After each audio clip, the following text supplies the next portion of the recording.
We wanna go there. It's beautiful. Let's go. I've been waiting all my life. Waiting just to celebrate this life. I've been waiting all my.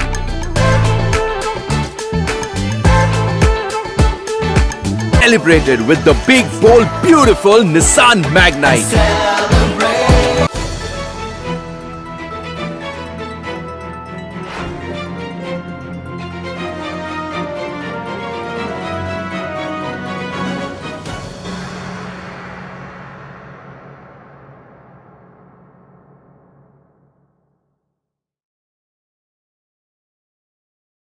नमस्कार। आपको बता दें कि Okhla industrial area में आज MCD के अधिकारियों और फैक्ट्री मालिकों के बीच बैठक हुई। यह बैठक अरुण पोपली के कार्यालय B19 ओखला इंडस्ट्रियल एरिया पर हुई, जहां पर कई विषयों को लेकर चर्चा की गई। फैक्ट्री मालिकों ने अपनी अपनी परेशानियां एमसीडी के अधिकारियों के सामने रखी।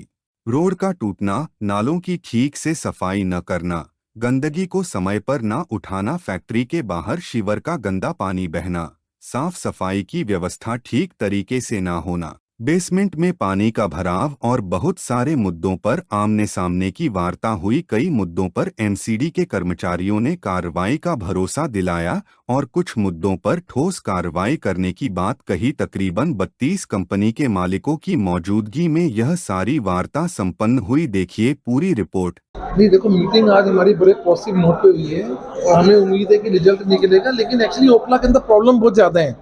ओखला के अंदर कूड़े की, नाले की, सीवर की, जगह जगह गंदगी, बहुत प्रॉब्लम है। और पार्किंग की, मतलब इतनी प्रॉब्लम्स है जिसकी कोई लिमिट नहीं है।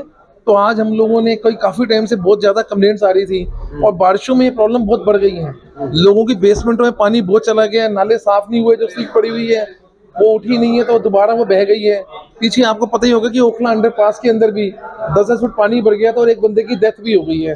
तो हम लोगों ने ये सोल्यूशन निकालने के लिए कोशिश की है और हमें उम्मीद है कि इसका रिजल्ट जरूर आएगा और आगे भी हम ऐसी मीटिंग अब कंटिन्यूसली करते रहेंगे। अच्छा, नगर निगम के अधिकारी आए तो उन लोगों ने क्या आश्वासन दिया आपको? देखो, जो ये टीम आई है, इनके प्रीव्यू में जो है ये उसको खुद करना चाहते हैं। मेरे पास आए थे, मेरे से बात करी इन्होंने और ये काम करने के इच्छुक हैं। इन्होंने 1 महीना पहले ट्रांसफर होके आए हैं।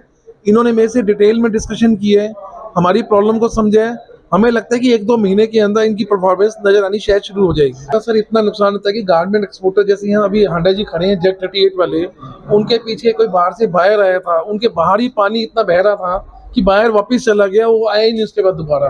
तो उनका ऑर्डर भी वो कैंसिल हो गया। तो गंदगी की वजह से, पानी के बढ़ाव की वजह से इतना ज्यादा बिजनेस का नुकसान होता है। बेस में जिनकी पानी आ रहा है वो तो पहले अभी पीछे एक बंदे की बेसन में पानी आ गया, उसमें 1.5 करोड़ रुपए का उसका मटेरियल खराब हो गया, तो वो बहुत ज्यादा नुकसान हो गया। पोपली जी, क्या कहेंगे, जब बारिश के मौसम आता है तभी आप क्या कहते हैं इस तरीके की जो मीटिंग कर रही है, अगर ये मीटिंग बारिश से पहले और टाइमली हो जाती तो हो सकता है जो नुकसान की बात कर रहे हैं, जो गंदगी की बात। देखो, हम तो मीटिंगें हर 2 महीने 3 महीने में करते ही रहते हैं ऑफिशियल्स के साथ। लास्ट टाइम भी हम लोग SGMC जब थी तब भी, और जब MCD बनी तब भी, हम तो लगातार हर 2 महीने 3 महीने में अपनी बात ऊपर तक पहुंचा रहे हैं। प्रॉब्लम क्या है कि इतने ज्यादा मल्टीपल डिपार्टमेंट हैं, कोई कहता है कि मेरे अंडर नहीं, कोई कहता है मेरे अंडर नहीं, हम लोगों को पता ही नहीं चलता कि क्या करना है और कैसे होगा। मैं PD Sharma, president Okhla chamber of industries. समस्याएं तो मल्टीफेरियस हैं जो इंडस्ट्रियल एरिया ओखला में हैं, और ये ऐसी हमारी संस्था है ओखला चैम्बर ऑफ इंडस्ट्रीज जो कि एक्ट करती है as a watch dog for our members. तो हम यही प्रयत्न करते रहते हैं हर समय कि जितने भी काम प्रॉब्लम्स हैं उनका निवारण किया जाए और मीटिंग बुलाई जाए अफसरान के साथ, जो आज हमने किया। MCD के अफसर आए हैं और हमें लगा है कि उनमें ईगरनेस है, और ये नया स्टाफ ट्रांसफ़र होकर आया। पिछले डिप्टी कमिश्नर्स को हमने दिखाया था, सारा राउंड लगवाए थे सारे एरिया के, और उन्होंने काफ़ी प्रॉब्लम्स को अध्ययन किया, लेकिन शॉर्ट लिव्ड होने के कारण वो ज़्यादा समस्याओं का हल नहीं कर पाए। तो लेकिन अब ये स्टाफ नया आया है, हमें लगता है कि ये काम करने के इच्छुक हैं और हम इनको पूरी सपोर्ट देंगे और गाइडेंस देंगे कि ये सारा सुधार लाने की कोशिश करें। मेरा नाम अशोक श्रीवास्तव है। मेरी ओखला में एक गारमेंट एक्सपोर्ट की फैक्ट्री है। मैं वहाँ पे देखता हूँ कि जो फॉरेन बायर्स आते हैं हमारे यहाँ, वो आगे पीछे की गंदगी देख के भाग जाते हैं, वो पसंद नहीं करते। तो इन चीज़ों को, जो कूड़ा है, गार्बेज है, उसको पर डे उठवाया जाए।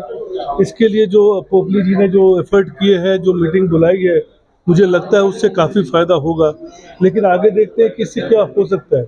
लेकिन एमसीडी के स्टाफ ने एश्योर किया है कि वो सारा गार्बेज उठाएंगे और आगे हमारी मदद करेंगे कूड़ा उठाने में। तो हमारी तो यही आशा है कि जो हम मतलब टैक्सेस देते हैं या जो हम एफर्ट करते हैं और हम जो काम कर रहे हैं मतलब समाज के लिए भी, उससे हमें कुछ रिटर्न मिले। मैं Rajneesh Goenka, chairman MSME development forum. देखिए, ये मेरा मानना है कि ये सब छोटे अधिकारी हैं। कई काम ऐसे मैंने, जैसे डिस्कशन हुई, मैंने महसूस किया कि कई काम ये कर ही नहीं सकते, इनके दायरे में हैं, पर वो इतनी समस्या गंभीर हो चुकी है कि ये कह रहे हैं हम करेंगे, उठा देंगे, ये कूड़ा उठा देंगे। अब बताइए, ओखला इंडस्ट्रियल एरिया दिल्ली की नाक है। कहीं विश्व में बात करो तो वो कहते हैं अच्छा यू हैव, आपका एक ओखला इंडस्ट्रियल एरिया है। और सबसे बड़ा मतलब बुरा हाल यहाँ सफाइयों का, सड़कों का, ट्रैफिक का ढेर लगे हुए हैं। सबसे बुरा हाल है। अभी भी हमारे कुछ जो एक्सपोर्टर हैं वो कह रहे थे कि सर हमारे बाहर आते हैं तो हमें बड़ी शर्म आती है। तो ये एक बहुत गंभीर समस्या है जो सिर्फ इंस्पेक्टरों के बस का नहीं है। उसके लिए एक पॉलिटिकल विल की ज़रूरत है। अब वो एक इनका इंस्पेक्टर कह रहा था जी वो 2 तरह की हैं, वो कहना चाह रहा था कुछ बीजेपी है, कुछ आम आदमी पार्टी है। सर, बीजेपी आम आदमी पार्टी एक अलग चीज़ है, समस्या पब्लिक की है। अगर है तो दोनों बैठ के इनका हल करें ना।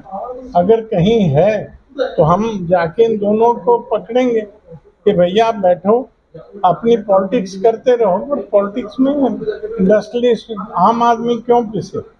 तो ये बहुत इशू है। इन्होंने मेरे को बुलाया, मैं एमएसएमई को देखता हूँ राष्ट्रीय स्तर पे और इंटरनेशनल लेवल पे भी हमारे चैप्टर्स हैं एमएसएमई के। हमारा मकसद है, पहले इसको बोलते थे इंडस्ट्री डिपार्टमेंट, अब ये हो गया एमएसएमई डिपार्टमेंट। हमारी हर वीडियो सबसे पहले देखने के लिए चैनल को सब्सक्राइब करके दबाएं बेल आइकॉन।